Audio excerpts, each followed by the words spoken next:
This is Business Talk, your business, your success. Sponsored by Take Action Business Coaching. The opinions expressed are those of the participants and may not be the views of the staff, advertisers, and owners of the station. Advice given is not intended to replace that of your business advisor.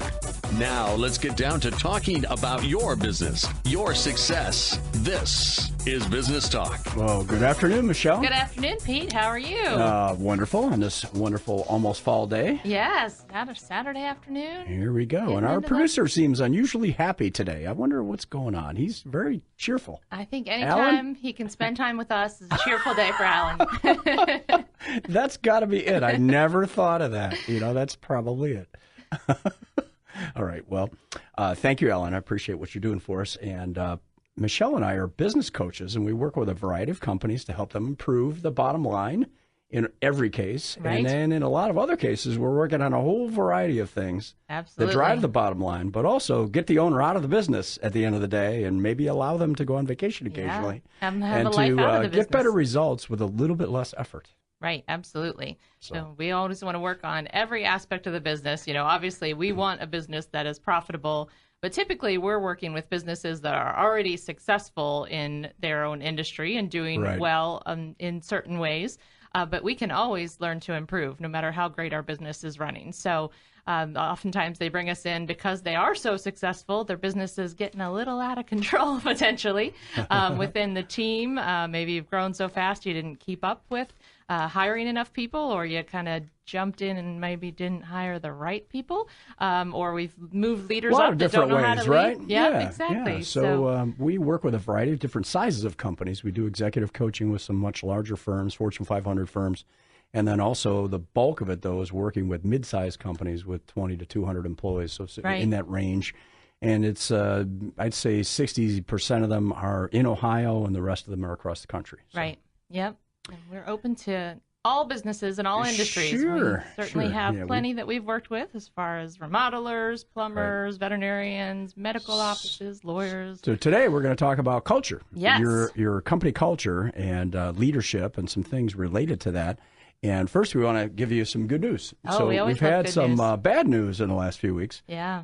And that's always out there. So we'd like to just talk a little bit about some of the things that are going on that are really good. And this sounds like an obscure thing, but I've got a note here from the Wall Street Journal, and this is out of London. It says, mining makes a strong comeback, and there's all kinds of charts and graphs and everything. But the bottom line is that some of the biggest miners in the world, BHP and Glencore and Rio Tinto, these are not household names, they're boosting, their profits are dramatically higher, their dividends are higher, they're growing, and really what it means is that the world economy is recovering, and Europe is finally doing a little better. China has slowed down a little bit, but they're stable at this point, and the U.S. has continued to slowly grow, and commodity prices are going up. Good. Which usually means that the economy is relatively healthy. Yeah. It's not booming, but it's going steadily growing, which is really good. Yeah. And the next thing I've got here, it says ports are bustling as companies stock up for the holidays, and has a photograph of containers in L.A., and, it's kind of a funny-looking photograph. It's got a bunch of different colored containers stacked up. There's thousands of them, and these ships keep getting bigger and bigger and bigger. It says that American ports took in the equivalent of 1.7 million 20-foot containers in July, just shy of a record. Importers and a logistics firm attributed July's blockbuster growth to rising consumer confidence, which hit its second highest level since the year 2000, so 17 years ago. Second highest in 17 years. According to the conference board, shipments of auto parts, furniture, back-to-school related goods were among the strongest categories of growth. So it's going really well. So imports surged 15% in July, and ports of L.A., of course, Texas is going through some issues right now with that.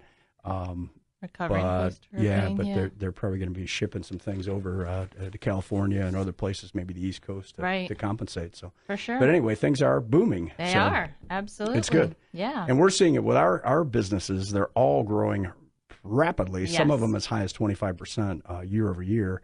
And we're looking for people constantly. Yes. So that's kind of the theme, is we're finding enough people to be able to manage the growth. Right, absolutely. So. Yeah, it's definitely a challenge in some industries to find good qualified people, and you think there's people out there looking for jobs. Well, there's jobs out there. Let me tell you, we're seeing it within the groups that we work with. And again, this is Business Talk with Michelle and Pete. That's right. And we have our other partner, Peg, is not here today, but right. she will join us another day. Right. And Dawn. Dawn is in there too. She hasn't jumped into the radio yet, but she'll be in here soon. Yeah. And producer Alan. That's right, and producer Alan. Yeah. And if you want more information about our firm, you can look us up on the web at takeactionbusinesscoaching.com. So, Pete, today we are going to talk a little bit about culture. So right. Why is that important? Well, if you think about it, if you're the business owner, or maybe you're a partner in a business, there are 2 or 3 partners or owners of the business, you're always leading. So people are always looking to you to see, are you positive or negative? Right. Are you optimistic or pessimistic? Are you thinking we're going to grow? We're going to have struggles the next 6 months. Right. So you're the one that really is going to determine whether or not the culture is where you want it to be. Yeah. In the company. It's your culture, and you have to own it. Right. And you've got to take ownership for the type of attitudes and behaviors that people exhibit in the business. It's a reflection of you. Yeah.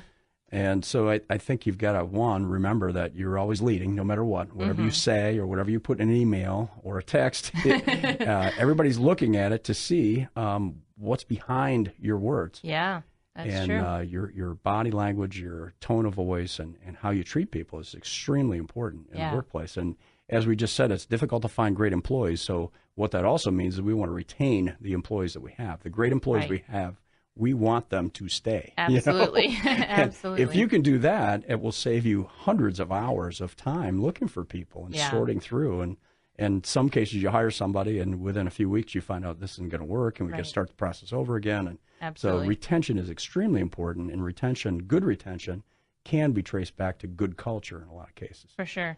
And, the financial impact on your business of having to replace people as well, aside from just the stress and time. There's direct costs, and there's also indirect costs. And a lot of times the indirect costs are much larger than the direct costs. And Absolutely. we do help employers to hire people directly. We also sometimes work with recruiters, but, a recruiter may take 25 to 35% of the first year's salary of someone. Yeah. So it is very expensive to replace people, especially at a high level. Yeah, so. And not to mention then they're not as efficient as somebody who's experienced. Yeah, there's a learning curve, right? They might not give as good of a customer service because they are still learning and are so worried about the tasks they have to do, not necessarily making that exceptional experience. So there's things that even hide away that can cost you when you have to replace those people. So having a great culture definitely is important, not only to you and your team and how you feel and enjoying your business, but also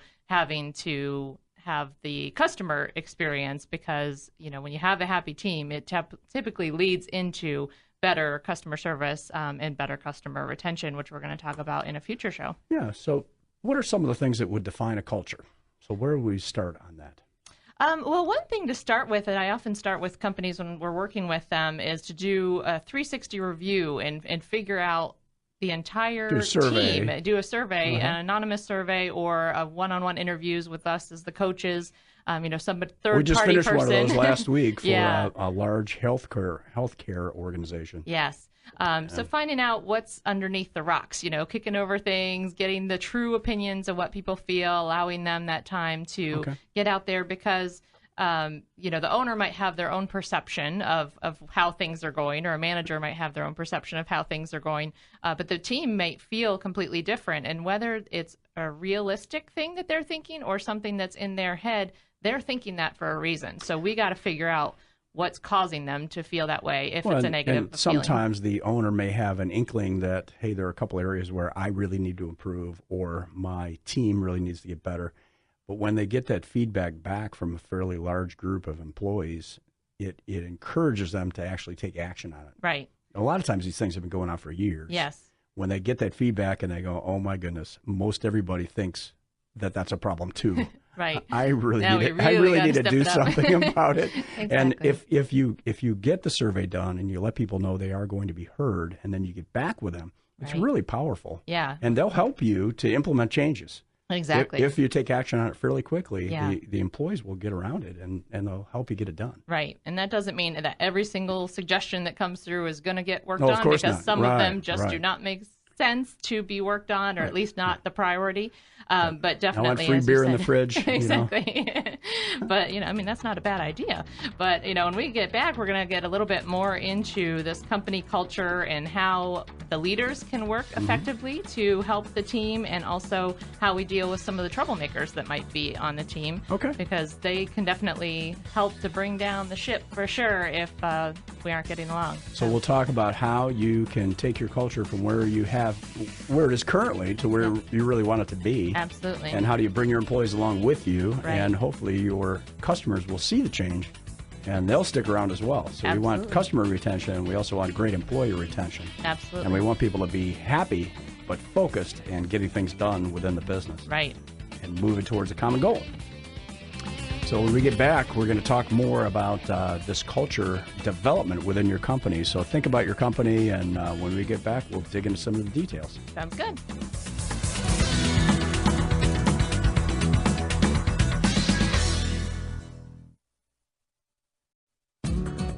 To learn more about today's topic, call 614-306-7922. Now, back to more Business Talk.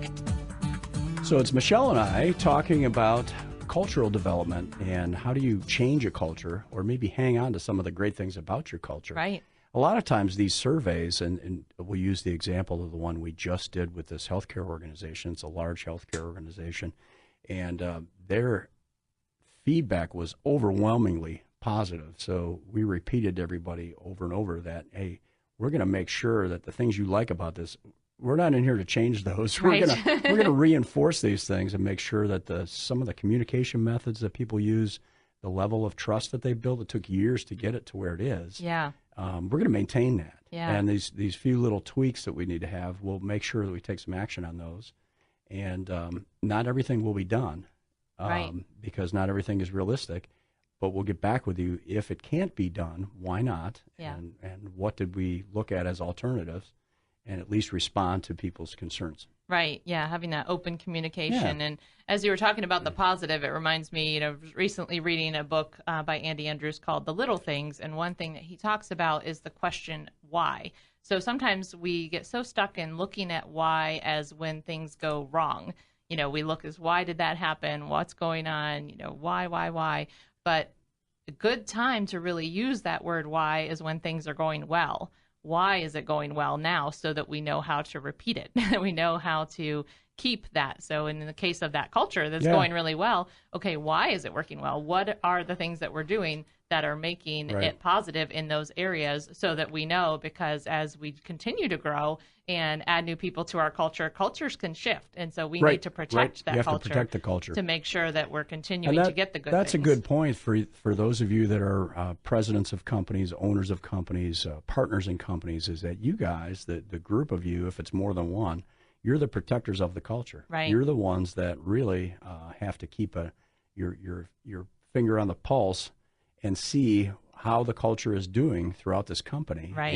and make sure it stays on track. Yes. So that's Exactly. one of your key roles. Right. And you can't accept drifting. Absolutely. If you do, it'll become the norm. Yes. Yeah. So- So figure out, what the good things are, why those are happening, Yeah. keep that happening, and what the things are that could use some tweaking, Yeah. some working, and then So one thing we could think about is your vision for what the business is there for. Absolutely. What's the purpose of the business, the long-term goal of the business, the Right. huge goal. What are we here to do? yeah, in 3 to 5 years, what do you want this business to look like? Where's it going to be? What's it going to do? And what's your purpose? Yeah. Is it here to help people? Action Coach, as an organization, we have 700 or so coaches around the world. Right. Our vision is world abundance through business re-education. Right. So that sounds like a mouthful, Yeah. but really what it is helping business owners to learn a little bit more about themselves, about their team, about how to interact with people, how to grow a company. Right. And when they do that, their customers benefit, their family benefits, their employees' families benefit, Yes. and they grow and prosper. Yeah. And there are hundreds of us out there doing this around the world. And because of that, companies are growing and their employees are benefiting, right, and their customers are benefiting. So, yeah, that's definitely something that we take time with our customers, with our clients that we're working with, to look and see, have they taken the time to figure out what their vision and their mission and their points of culture, different things, or have they looked at it recently? Maybe when they started the company and it was tiny and had 2 people, they had a certain idea. If you haven't done it in 3 or 4 years, it's probably time for you and your senior leaders to get out of the business for a half a day or a day. And think about where are we really headed, and based on the technology changes and all the things that are going around in the world, is what we started, is it still relevant? Right. And will it be relevant in 5 or 10 years? And exactly. If not, what should we be doing? Where should we be taking it? Exactly. And are we sharing that with our team? Once we have that. Get clear yourself first. Exactly. Right? Clear yourself first. You need to figure it out and know where you're going between you and your leadership team. Yep. But you need to share that, because every team member should be able to tell you what your culture is, or at least their own They version should have an of idea, it, an idea of where what we're going. Yeah, exactly. Perfectly. Where it is, what you mean, how you want to treat your customers, how you want to treat each other, everything along those lines. So, definitely taking time to work on that. And we have different, exercises and worksheets we help that our customers go through if they're getting a little stuck in finding out what those things are. Because it does take time, as you said, away from the business, a day of creativity and really focus and thinking and getting different feedback. So, and once we have our 360 of the entire operation, as far as the leadership team and the business and everything like that, we often also do individual 360 reviews of different team members, especially if there might be team members that aren't keeping up necessarily with the rest of the team, or might be the anchor dragging us down. You mean getting feedback for individual managers from their peers and employees? Or even individual employees, any person that works within the team, we can have anonymous reviews done of their peers reviewing each other. And depending on the size of the business, it may not be every single person in the business reviewing every single person, but it might be within departments, or, departments that cross each other, random a subset things, just to figure out, how are we doing? And we like to kind of do it in a scientific sort of method, where it's maybe a scale 1 to 5 or 1 to 10. So it averages out. You might have multiple people, 10 or 15 people that are reviewing you, and you get different score in different areas. So being a team player, getting your work done on time, giving great customer service. So we got the whatever survey, these and we are. get these results, and we use those to implement an action plan to improve. Exactly, generally. absolutely. Okay. Yep, and especially sometimes we find companies might have been kind of neglectful on doing their reviews with their employees, keeping up with that. Sure. And so, reinstituting that, making sure it happens regularly, whether it's formal or informal, you need to be talking to your team, your leadership people. We're need moving to be towards fewer annual reviews, at least for if we look at all of our clients, and toward more frequent, even weekly, one-on-one discussions with your employees, to make sure they know how you feel and you know how they feel, and you trade information more frequently. Yeah. And we find that the shorter and the more frequent you do it, the better. Yes, absolutely. And I know that I've seen employees that people were just, really to their end with. They thought that they were going to have to get rid of this person, but hadn't done it so far. And just having these open discussions and figuring out, what's the dirt behind it all, have really turned some employees around that have turned into great employees. Sometimes there's just a misunderstanding. Exactly. Because you haven't talked to each other. Right, It happens a lot. So we've got the survey, we get the survey results, we get a clear vision of where we want the business to go. Right. And really, that's the leadership team determining that. Yes. Because you guys have to be completely behind it before you can sell it to others. Yes. or get others engaged in it, right? If you're not fully engaged in it and motivated by it, then it isn't going to work very well. Absolutely. So we got the survey results, we get the vision. What's the next thing? Now, one thing I'm thinking about is values. What are your values? Right. What's important to you? Yeah. What are the points of culture? What's the values? How you want, the whole system to work. And, again, it's all about communicating those things with your team. They need to know. And first you got to clarify them. You and the leadership is say, okay, what's important to us? Right. Is it time with our family? Is it money in the bank? Is it a delighted customer? Yeah. Not just a satisfied customer, but an ecstatic customer? Exactly. Is that what we really want? Right. And if it is, then that's what needs to filter down to every employee in the business. Absolutely. They need to know what comes first, what's the highest priority, and what, everything needs to be. And sometimes we'll find out through sharing these different things and through trying to really define what our culture is, what the vision is, what the values are, and all these things. It may become more and more apparent if there is that problem employee who doesn't fit in with the culture. If we've taken the time, if their values are vastly different than the owner and the leadership team's values, then there's a problem. Yeah, and sometimes you may want to rate them as putting them in a different role isn't going to fix that. Right. You may move someone in a different role because of different skill set or their behavior profile is more amenable to having them at the front desk rather than doing an analytical job. Right. That's fine. Yes. But if their values really conflict with the organizations, they've got to go. Right. Absolutely. They absolutely hate people, and your most important thing is customer service. Then they might not be the right person for you. There may not be a job within the company that will ever make them want to provide that amazing customer service.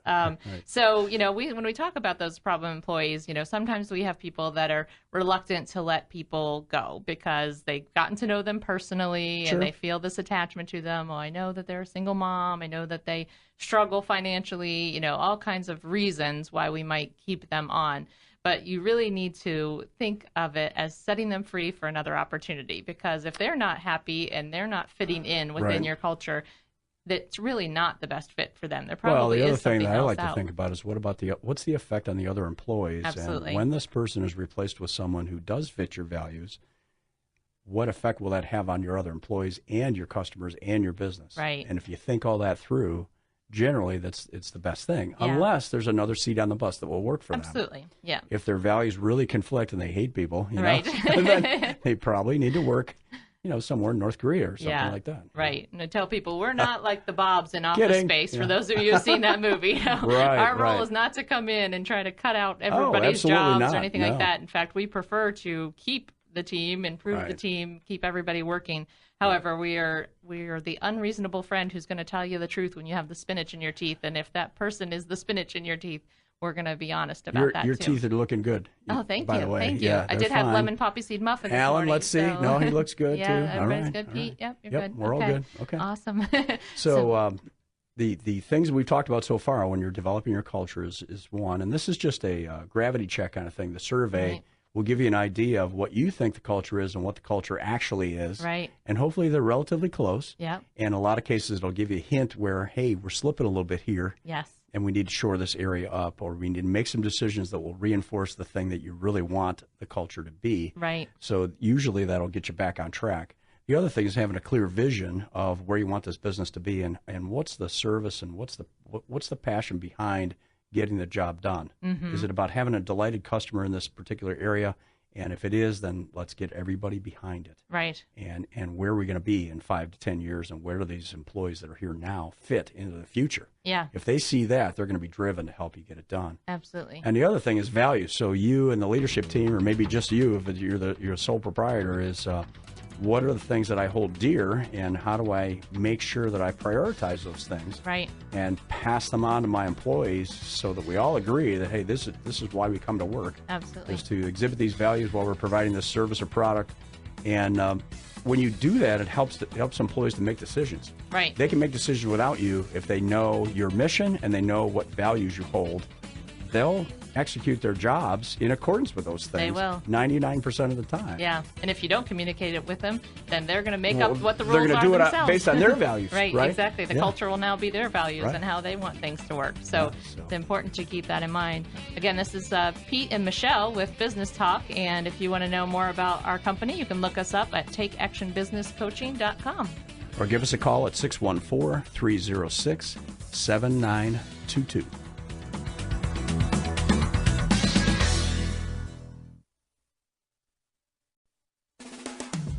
Could your business use some help?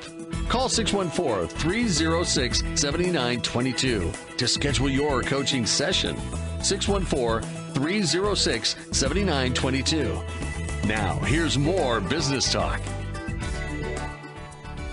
So we're talking here about culture and cultural development within your company, and it's Michelle and Pete. And we've talked about doing surveys to find out where we are, so a bit of a gravity check, and let's see what reality really is and how do people feel about the business and compare with what I think the business is doing and where we're at. and then having a clear vision for where we're going to be in the future. What's our mission, and how do we communicate that with our employees? And then also clarifying for everybody what our values are, what's important to us, and what are the key things that we're just never going to give up on. If customer service is extremely high, and that's the thing that we built our business on, and leads to great client retention and those kind of things, then we're going to do whatever we have to do to make that customer happy. Even if we lose money on it, we're going to do it. Yes. And that's something that is important to ourselves and a lot of our clients, and it leads to steady growth. Right. But you've got to get your values aligned and clear, and pass them on to your employees so they can make decisions in their own work areas based on those things. Absolutely. So one thing we haven't talked about when we got those things clear is a next logical thing could be goals. Right. So what do you want to do in the next 6 months to a year? Yeah. So you need to take time to really think through those goals and prioritize those goals, because, oftentimes we get into a thing where we might sit down and have a meeting, or we go to a seminar, or we learn some stuff, and we have now 20,000 goals written down on a sheet of paper. And say we or have even a couple hundred. Okay, It's like way too many. Even 10. 10 is a lot. Is too much for a short period of time. Unless you're General Electric or something. Right, exactly. Yeah. If you have, depending on how many people you have working on these various goals, but let's just say, for your small to medium-sized business, and you have 90 days to get your goals done, or the next quarter. If there's only 2 or 3 of you that are actively running and leading these goals, you probably only want to have 2 or 3 goals, maybe 4 at the most for and that. Departmentally, you may have, let's say you have 4 or 5 different departments. You may have 2 or 3 in each department. Right, absolutely. And in a lot of cases, those will intersect with other departments, and they lead to helping you achieve larger company goals. Exactly. But having more than 2 or 3 usually leads to frustration when you get 80% of 4 goals done. Right. And go, we didn't actually finish anything. Exactly. And I can't really set this one aside because right. I'm not done. Yes. And as an individual, if I have 1 to 2 goals, I'm likely to get 1 to 2 done. If I have 3 to 4 goals, I'm probably only going to get 1 done. And if I have more than that, I'm very likely to get none done. Right? Yeah. Right. You'll get them all started, but none will actually complete. Right. So we want focus on a relatively small number of extremely important things. Exactly. That will help you reach your long-term vision and mission. Right. So having clear goals is a really positive thing for your culture because it allows people to concentrate. Exactly. And that doesn't mean that you can't work on those other goals at some time, but we just need to prioritize what's going to happen first so that we can make sure we're actually getting them done. And as your business coaches, that's one thing that we work on with our customers is helping them to develop what their goals are in order to achieve their long-term thing, help them to prioritize what goals are going to happen, who's going to work on them, when it's going to be done by, but most importantly, holding them accountable to getting those goals. Once you determine that the resources required to get the goals done are reasonable in that period of time, then we're going to help support them and make sure that they can carve a little bit of time out every day or every week to work on these big long-term goals. And if you can do that, you're going to make progress. Right. And it's kind of like having that personal trainer that you have to be held accountable to when you're working out in the gym. If you go by yourself, you might be like, 20 push-ups was good. But, the personal trainer is going to be like, you can do 10 more. Thank you, a little Nate. Bit more out of you, Nate. So when we sneak out the back door and go to breakfast, Nate's like, hey, get back here. He takes the air out of our tires and we'll be tracking you down. So we talked about surveying your employees and making sure that you have a clear picture of what the business is like, having a vision, long-term vision, and then making sure your values are clear, and then also having clear goals, attainable goals. And I'd say important things with all of this is having regular communication with your team. We had kind of talked about as a leader, you might have weekly or frequent one-on-one meetings with each employee, but also making sure you have meetings within your department regularly, meetings within the entire team regularly, depending on the business and your size of the business, it will factor into how often that whole company meeting is. Yeah, and actually Peg asked me to go into, and we do this a lot as a team of coaches here in Columbus, the 4 of us, is we'll go into each other's clients occasionally to get a different perspective. Sure. So she asked me to talk to one of the general managers at one of her clients to evaluate their meeting cycle because they're growing rapidly. He's in a different role than he was a year ago. He's taken on more responsibility, and the company's grown over 25%. Right. And we're going to take a look at next week is to take a look at what meetings they have, What's the purpose of each of these meetings? Who attends? Right. What's the outcome? And are we meeting too much, not enough? Yeah. And should we add a meeting or two Yeah. at some frequency to There's make sure definitely that... is some businesses that will over meeting. You get Yeah. nothing done because you're always in meetings. Yeah, we So have one certainly we corporate don't want to client take like it that. way. Oh, my God. Yeah. I don't know how they get work done. I Right. think they do it nights and weekends. Probably, yeah, because the actual productivity time is all locked up in meetings. So it taking can a be look at your taken- meeting structure Right. and your frequency and who's in there. Yeah. Whenever we do these surveys, one of the things that even if it's a very well-run organization, we almost always get a concern about communication. Right. There's not enough of it. Yes, exactly. Especially in And- this digital age, I think we rely a lot on email or texting or different things like Tweeting that. and- Tweeting and whatever kind of trouble we can get into with that. Chirping. Exactly. And I think it is important. There's some things that don't necessarily need a meeting. We're going to have email communication and those Right. kind of things. But nothing replaces the one-on-one, face-to-face conversation. Talking to each other. Talking to Yeah, each other, right. we're Yeah. actually like in the cubicles next to each other, but we don't ever have a conversation. It's all just back and forth with texting and emails. And, as we know, anything Right. in the written, typed out word can sometimes be taken the wrong way. The Right. emotion is not necessarily there, or they can read in emotion that wasn't necessarily meant to be there. So you Right. do have to be careful with those kind of things. So having regular meetings where you're actually face to face with your team and face to face with your employees, sometimes I get people that haven't had a regular meeting in forever because they had one once and it was horrible. So they kind of shied away from having that. But, really keeping your team accountable with these regular meetings, having an agenda, as you said, having a plan of what's going to happen at this meeting, but having them And regularly. keep them short yeah, if you can. You Exactly. get the purpose done and then stop. right. And the more So frequently if you can get it done in have 5 them- minutes, get it done. Exactly. And then split. Absolutely. Yeah. We have some companies that we do recommend having a 5-minute quick Right. startup meeting in the morning, quick, Right. hey, here's what today looks like, go team, everybody be on a positive frame of mind, those kind of things. So those can definitely be helpful for you. Okay. So meeting structure. Right. Another one that we haven't talked about that's related to this culture development or culture reinforcement is what we call the rules of the game. Yeah, absolutely. So how we deal with each other, how we correct problems, how we communicate things, how Right. we work with our clients, getting clear on what the rules are within these walls Yes. in this company.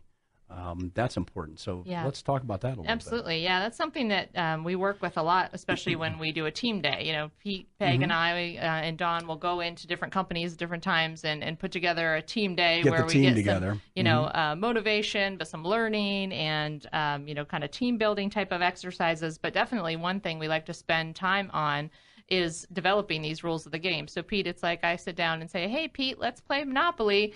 You don't tell you the rules, but I know all the rules. Who's going to win this game? Yeah. So, And I decided to sometimes- set the board on fire, and I didn't know that wasn't a rule. Right. You're not supposed to do now, that. nobody's going to win the game. Michelle starts a win, and That's I right. burn it up. That's right. Absolutely. Hey, that's Nobody one way said to I go. couldn't do that. That's right. You didn't know the rules.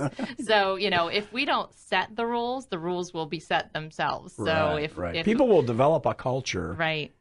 In the absence of you developing a culture. Exactly. So, Absolutely. So as a team, we try to come up with ideas of, things that we're going to hold each other accountable to, things, how we want to treat each other, how we want to treat our so customers. how examples we could treat- be do what you say you're going to do. Right. If I tell you I'm going to meet you tomorrow at 11 o'clock, I'm going to be there. Yeah, I'm going to be Unless there. I get hit by the beer truck, Yep. I'm gonna make it. Yeah. Or if I promise something to a client, Yeah. tomorrow afternoon I'm going to have you this document. Right. I've got to do it. Absolutely. Yeah. And do whatever it takes to get it done. Absolutely. Or showing up on time for work even, or not or taking long meetings. lunches, or, showing up to meetings on Being time. respectful of each Yeah. other. And That's it's part funny, of it. the things that might bother you as an owner or a leader are bothering other team members, because if I'm the person that always shows up 10 minutes before and on time and ready to go and prepared, and It irritates you if somebody's somebody showing else, up late all the time. yep, showing and they up get away late, with it. not organized. Year after year after year. Exactly. Okay. And sometimes the team will have stricter rules than the owner or manager would ever that's true. come up with. But yeah, like you said, if you don't develop what these rules are, whether you develop them and provide them to the team as Right. a leadership team, or whether you use the entire team or department to come up with what those rules are going to be, We have a process where we can help you develop these very quickly. Right. With the team. Absolutely. And get them to kind of negotiate on which ones are the most important. Yes. And get it down to a manageable list. If we have 100 of them, it would be tough. Right. But if you have 8 or 10 or 6, it'll be relatively easy for people to look at those and commit them to memory, right, or have them in their notebook and remember them, exactly, and execute them. Yeah, and that so we want look a at relatively them. Small number of really important rules. Absolutely, and we talk about them a lot. We don't just write it down once and then never talk Right. about those rules again. Those regular meetings, we're going to remind ourselves: how are we doing on our rules? How are we following the rules of the game? Are we doing a good job? Well, the other thing you could do with these is when you hire people, you can compare their values to these rules and see whether or not they're going to fit. Absolutely. To learn more about today's topic, call 614-306-7922. Now, back to more business talk.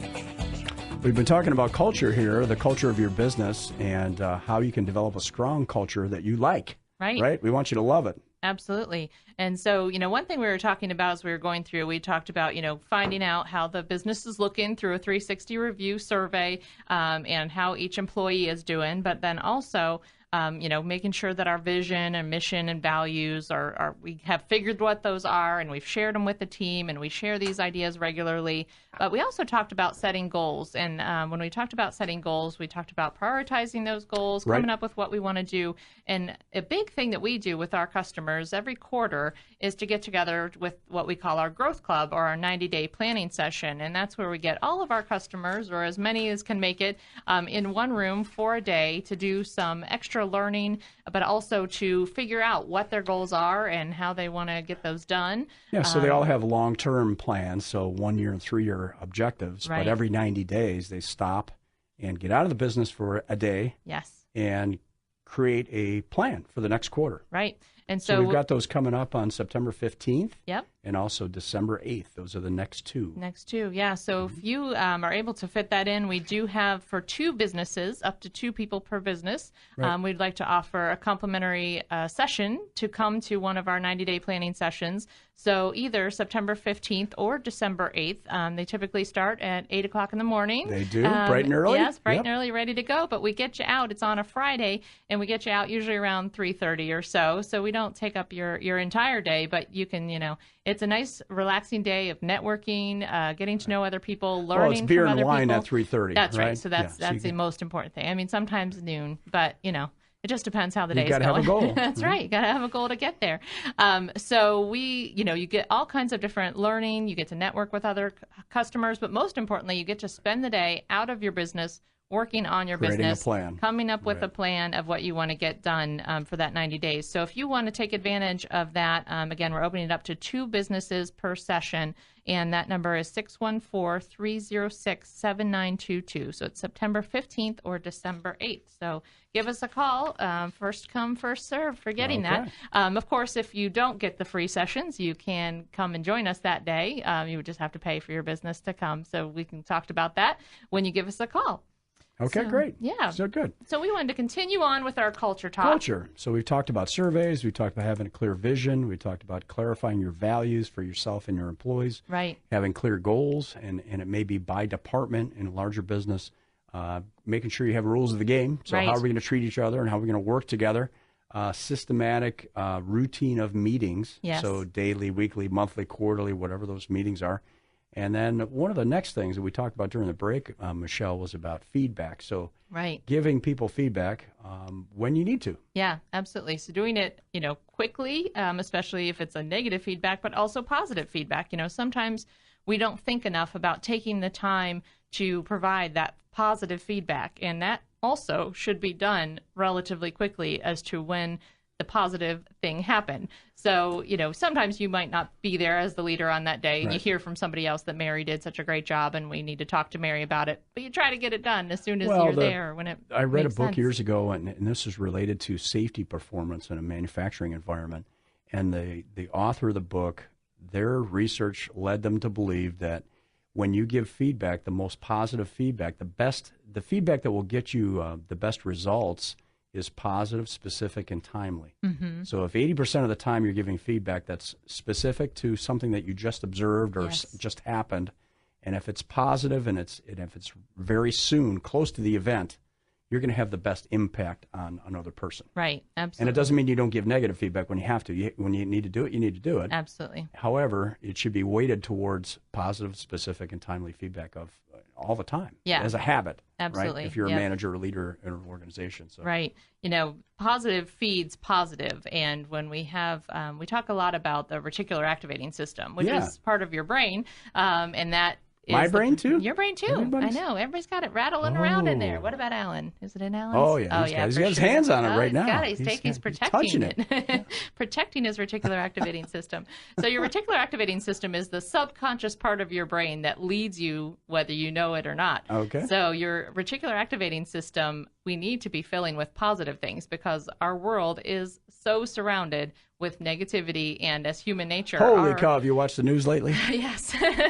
Our natural ability is to go right to the negative, to think negatively about ourselves, to scare people with negativity. It does sell sensationalism. So, it's important. So you think about your reticular activating system. If you drive to work the same way every day, and then the next day you're on that freeway, but you're meaning to go somewhere else, but you're kind of just thinking about work, or you're not really thinking at all about the directions you need to be going, you might accidentally drive to work because your reticular activating system is focused on going where it's used to going. Yeah. So we need to pay attention to our reticular activating system if we're feeding it negativity. So if we start our morning looking at Facebook, God loves social media, but there's a lot of negativity out there.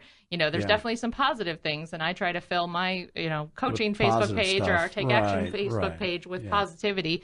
But there's definitely a lot of people complaining about, the different things in politics and stuff like that. If that's how you start your day, you're starting your day with a negative motion. So the same thing within your culture. If everything is always negative, yelling, fighting, complaints, those kind of things, you're going to feed off of each other. So we like to try to hit all of those positive things. It's kind of like the puppy that does the right thing and you give them the treat, right? Yeah. We want to reinforce the positive behavior. We want to reinforce the good things that they're doing. We talk a lot about laws of attraction, and that, what's around you is that you're attracting more of whatever what you put your on. attention, energy, and focus on, you get more of, right? Exactly. So if you look around and see your employees doing good things, and you remind them that, hey, thank you for getting that done. I'm sure the customer appreciates it. Absolutely. And just thank them for it. You're going to get more of that. Absolutely. They're going to strive to do it more and more and more. Yep. And generally calling them out for doing those good things, but also allowing a way to have them call each other out. We have different companies that will do this in different ways, but sometimes we have people put, little notes in a box that of positive things that people have done, and then those get read off at the company meeting or department meeting, and maybe somebody can win a prize from, random draw from that box for doing positive things. We also have, random acts of kindness boards where people will post things, like Mary did such a nice thing for me today. I dropped a whole pile of papers and she helped me pick them up, and just posting that up there, just giving people acknowledgement for the positive things that they're doing. But we also talk about, we need to treat people the way that they want to be treated, not necessarily the way I want to be treated. No, so this relates to feedback. If I'm someone who is very outgoing and loud and that kind of thing, it might be okay to pat me on the back in public. Right. I'd probably like it. Absolutely. But if I'm quiet and reserved and prefer task orientation, I'd rather you come in my office and say, hey, thanks, Pete, for getting this report out on time. Absolutely. I'd probably appreciate that more than calling me out in the lunchroom. Right. So, if I don't like that public attention, then I definitely don't want you to make me cringe. Exactly. You turn a good into a bad, right? Yes. And one thing we talk about a lot is our emotional bank account. Do you want to explain a little bit about how the emotional bank account works? So if you can picture an old time scale, a balance. Of course, I was in chemical engineering, so I know a lot about scales. But the idea is that all of us, when we have a relationship with another person, we either make deposits or withdrawals into this emotional bank account. Right. So if I come up to Michelle and say, hey, good morning, you look great today, or hey, I like your earrings, or something like that, or hey, how's that dog doing? Right. I am making an emotional deposit because I'm demonstrating that I care about Michelle. Right. And when I do that, and over again, over time, I'm building up an account where there are deposits in this emotional bank account. Yes. When I come in and say, hey, you look like you didn't sleep at all. You look like hell. You know, You're that is what we call withdrawal. Yes. Right? And I'm not saying that as true. It's just if you hurt somebody's feelings or you say something negative or you snap at somebody, maybe you're tired yourself or you had a bad night, and you say something sharp to a coworker. Yeah. That's a deposit that is going to withdrawal that is going to reduce the savings that you have in this emotional bank account. Exactly. And you as a leader, we want you to be 80% on the positive side, on the deposit side. And occasionally, if you have to say, you know what, you were late again 10 times in the last 10 days, you got to come in.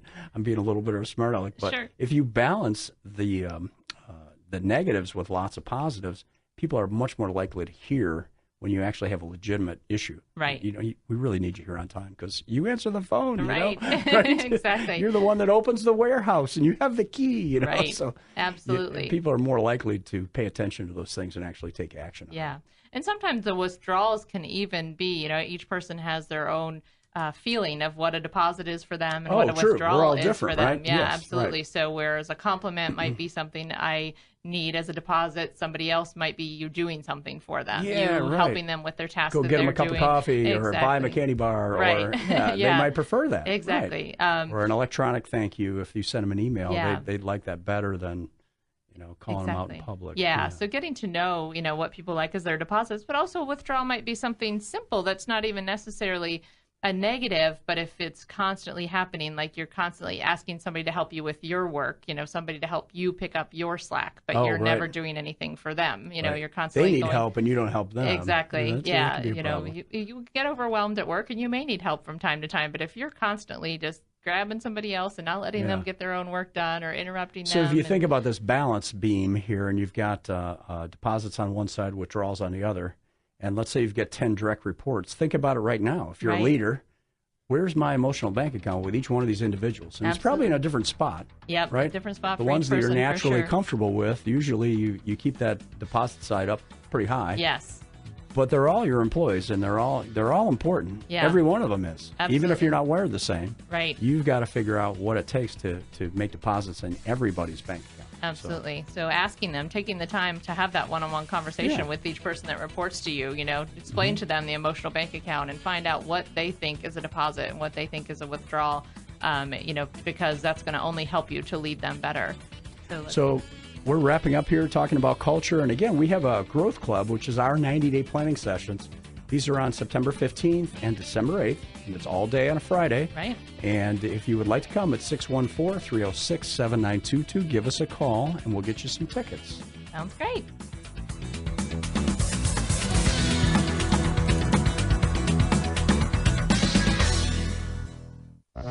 This has been Business Talk, your business, your success. Sponsored by Take Action Business Coaching. The opinions expressed were those of the participants and may not be the views of the staff, advertisers, and owners of the station. Advice given was not intended to replace that of your business advisor. For more information about the topics discussed today, call 614-306-7922. 614-306-7922. Tune in next week at this time for more Business Talk, your business, your success.